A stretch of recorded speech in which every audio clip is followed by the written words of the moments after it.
Discover the world के मुअज़्ज़िज़ दोस्तों, क्या आप जानते हैं कि होलोकास्ट क्या है? यहूदी और दीगर मगरबी अक़वाम होलोकास्ट का नाम सुनकर क्यों खौफज़दा होते हैं? आज की ज़िंदा वीडियो में हम आपको होलोकास्ट की मुकम्मल तफसील से आगाही देने की कोशिश करेंगे। इस बारे में तारीख क्या कहती है, ये जानने से कबल देखने और सुनने वालों से सिर्फ इतनी इल्तिमास है कि वीडियो को आखिर तक जरूर देखिएगा। तो आइए चलते हैं मौजू के असल हिस्से की जानिब। मुअज़्ज़िज़ दोस्तों, सन 1933 में यूरोप में यहूदियों की आबादी 90 लाख से जायद थी। यूरोप के बेशतर यहूदी ऐसे मुल्कों में रहते थे जिन पर दूसरी जंग अजीम के दौरान नाजी जर्मनी ने या तो कब्जा कर लिया या फिर उन्हें अपने जेरे असर कर लिया। जर्मन और उनके इत्तेहादियों ने सन 1945 तक यूरोप के हर 3 में से तकरीबन 2 यहूदियों को हलाक किया। ये इकदाम यूरोपी यहूदियों के कत्ले आम पर मबनी नाजी पॉलिसी का हिस्सा था। हतमी हल से मौसूम किया। अगरचे नाजियों ने यहूदियों को जर्मनी के लिए सबसे बड़ा खतरा तस्वुर किया था और वो नाजी नस्ली इम्तियाज का बुनियादी निशाना बने, मगर निशाना बनने वाले दूसरे अफराद में 2 लाख के लगभग रोमा खाना बदोश भी थे। जर्मन नस्ल से ताल्लुक रखने वाले जहनी और जिस्मानी तौर पर माजूर कम अज कम 2 लाख अफराद भी जो इदारों की तर्ज पर कायम मराकज में रिहाइश पजीर थे, यूथेनेसिया प्रोग्राम या रहमदिलाना मौत के नाम पर हलाक कर दिए गए। होलोकास्ट यहूदियों से मुतल्लिक दूसरी जंग अजीम के दौरान सबक आमोज वाकयात का एक मजमुआ है। यहूदी वो कौम है जिनके बारे में दुनिया के किसी कोने में कोई अच्छी राय नहीं पाई जाती। शेक्सपियर जैसे ड्रामा निगार ने भी शायलाक नामी सूदखोर और नंगे इंसानियत किरदार को यहूदी मजहब का पैराहन पहनाया। कुरान मजीद ने यहूदियों पर जो सबसे बड़ा इल्जाम धरा है वो कातलीन अंबिया अलैहिस्सलाम है, और हद तो यह है कि इन यहूदियों ने मोहसिन इंसानियत हजूर अकरम सल्लल्लाहु अलैहि वसल्लम के इरादे कत्ल से भी दरेग न किया। दुनिया पर मुसलमानों के 1000 साल दौरे इक्तिदार में यहूदी बहुत आफियत में रहे, और ये दौर खत्म होते ही इन्होंने अपनी साजिशों का निशाना मुसलमानों को ही बनाया और फलस्तीनियों की कमर में छुरा जा घोंपा। दुनिया की हर कौम इनकी पसे पर्दा ज़हनियत से खायफ है और इन्हें अपने से दूर रखना चाहती है। इसलिए मगरबी अक़वाम ने इन्हें अपने यहां जगह देने की बजाय मुसलमानों के सरों पर लात थोपा है। मुअज़्ज़िज़ दोस्तों, यहूदियों की ज़हनियत, इनकी तारीख, इनके अकायद और इनका अंजाम इस कुरानी आयत का मिस्ताक है कि हमने इन पर जिल्लत और मस्किनत मुसल्लत कर दी है। होलोकास्ट यूनानी अल्फाज से माखूज एक मुरक्कब है जिसका मतलब मुकम्मल तौर पर नजर आतिश कर देना है। इससे मुराद यहूदियों का यह दावा है कि कमोबेश 60 लाख यूरोपी बनी इसराइलियों को दूसरी जंग अजीम के दौरान कत्ल किया गया, जिसका इल्जाम नस्ल कुशी के ज़िमन में नाजी जर्मनों पर लगाया जाता है।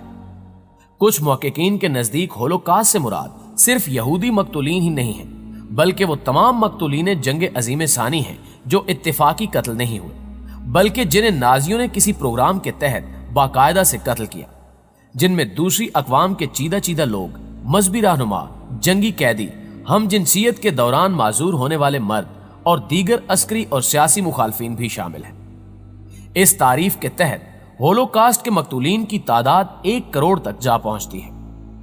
इन दोनों आरा में कौन सी करीने कयास है? यहूदी सच बोलते हैं या दीगर मुहक्किकीन? और क्या यहूदियों ने दुनिया की हमदर्दियां हासिल करने के लिए, खुद को मजलूम साबित करने के लिए दूसरे मकतूलीन को भी अपना तो नहीं बना लिया? ये अल्लाह ताला ही बेहतर जानता है। सयूनियों के मुताबिक जंग अजीम दोम के सालों कबल से यहूदियों को सिविल सोसाइटी से नाबूद करने की मंसूबा बंदियां हो रही थी। 1930 की दहाई में ऐसे ऐसे कवानीन बनाए गए कि आहिस्ता आहिस्ता यहूदियों के मुआशी, मुआशरती और कानूनी हकूक मान पड़ने लगे और उन्हें जर्मन यूरोपी मुआशरे में तन्हा किया जाने लगा। इन कवानीन का मकसद यूरोप को गैर यूरोपियों से पाक करना था। मुअज़्ज़िज़ दोस्तों, सन 1933 में कवानीन का एक मजमुआ मंजूर किया गया जिसके मुताबिक अहम इलाके और अहम मनासिब यहूदियों से खाली करा लिए गए। चुनांचे ज़रई फार्मों में यहूदी मज़ायरीन से लेकर कचहरियों में यहूदी वुकला और यहूदी जजों तक को बाहर निकाल दिया गया और इन्हें बुरी तरह मारा पीटा गया। स्कूलों, कॉलेजों और अखबारात के दफातर और मुख्तलिफ तंजीमों में से भी इन्हीं कवानीन के तहत यहूदियों का इखराज अमल में आया। सन 1935 में हिटलर ने एक तकरीर के जरिए यहूदियों को रह सहित तमाम सिविल हकूक से भी महरूम कर दिया। इस मकसद की खातिर ऐसे कैंप्स बनाए गए जहां यहूदियों को गुलाम बनाकर ले जाया जाता और उनसे इतनी मुशक्कत कराई जाती कि वो थका थका कर या फिर बीमार होकर और भूखे रखकर मार दिए जाते। बच जाने वालों पर तिब्बी तजुर्बात करके उन्हें माजूर कर दिया जाता और फिर उन्हें मौत की आगोश में पहुंचा दिया जाता। इस सब के बावजूद भी अगर कुछ लोग बच जाते तो नाजी जर्मन उन्हें गैस चैम्बरों में डालकर हलाक कर देते। यूरोप के बाज अजायब घरों में नाजी जर्मनों के गैस चैम्बरों की बाकियात अब भी जायरीन के लिए रखी गई हैं। जंगे अजीम दोम के दौरान जर्मन नाजियों ने होलोकास्ट के लिए जो इस्तिलाह इस्तेमाल की उसे मुराद यहूदियों के मसले का आखिरी हल था। ये इस्तिलाह जर्मन जुबान से मुताल्लिक थी। सयूनी तारीखदानों के मुताबिक जर्मनी का हर इदारा यहूदियों के इतने बड़े कत्ल के प्रोग्राम में मुलविस था। जर्मन वजारत दाखिला और मसीही चर्चेज ने यहूदियों का पैदाइशी रिकॉर्ड दिया और इस बात का तायुन किया गया कि कौन कौन सी बस्ती में कौन कौन यहूदी है। जर्मन महकमा डाक ने वो खतूत मुतलका हुकाम तक पहुंचाए और जर्मन वजारत खजाना ने यहूदियों की जायदादों की तफसीलात मुहैया की। जर्मन कारोबारी इदारों ने यहूदी ताजरों, यहूदी मुलाजमों और यहूदी मजदूरों के बारे में जामे मालूमात फराहम की। जर्मन महकमे मवासलात ने यहूदियों के उनके हलाकती कैंपों में ले जाने के लिए ट्रांसपोर्ट और रेलगाड़ियां मुहैया की। यहां तक कि जर्मन जामियात ने यहूदी तुलबा को दाखिला देने से इनकार कर दिया और यहूदी तालीमात और इसराइली लिटरेचर को नजरे आतिश कर दिया। नाज़रीन गिरामी, यहूदियों का कत्ले आम उन तमाम इलाकों में हुआ जो नाजी जर्मनों के जेरे कब्जा थे, जहां अब कमोबेश 35 यूरोपीय ममालिक की सल्तनतें कायम हैं। इससे कबल यहां यहूदियों की बस्तियां आबाद थी और सन 1939 में 7 मिलियन यहूदी नफूस यहां हंसते बसते घरों में आबाद थे, जिनमें 5 मिलियन को यहां कत्ल कर दिया गया। पोलैंड और रूस में कत्ल होने वाले यहूदियों की तादाद इसके अलावा है। इस दौरान फ्री मैसन्स को भी गिरफ्तार करके हलाकती कैंपों में भेजा गया। हिटलर का पुख्ता नजरिया था कि फ्री मैसनरीज भी यहूदियों में से हैं। चुनांचे इन कैंपों में उन्हें जबरदस्ती सुर्ख कपड़े पहनाए जाते और 1 लाख से 2 लाख की तादाद में उन्हें इन हलाकती कैंपों में नाजियों ने कत्ल किया। नाजी जर्मन जिन जिन इलाकों को फतह करते वहां से यहूदियों को खत्म करते जाते। यहां तक कि जब पोलैंड को फतह किया गया तो इतनी बड़ी तादाद में यहूदियों को कत्ल करना आसान ना था।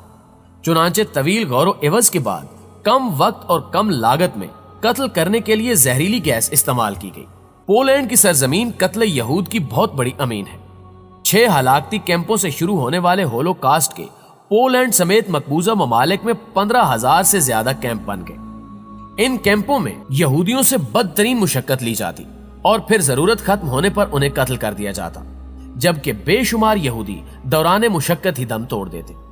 प्यारे दोस्तों, शुरू में ये कैंप्स शहरों से बाहर थे, लेकिन ट्रांसपोर्ट के वसी इखराजात के बायस बाद में इन कैंपों को यहूदी आबादियों के करीब ही मुंतकिल कर दिया गया। इससे शदीद तर हालात रूस के मफतूहा इलाकों में भी पेश आए।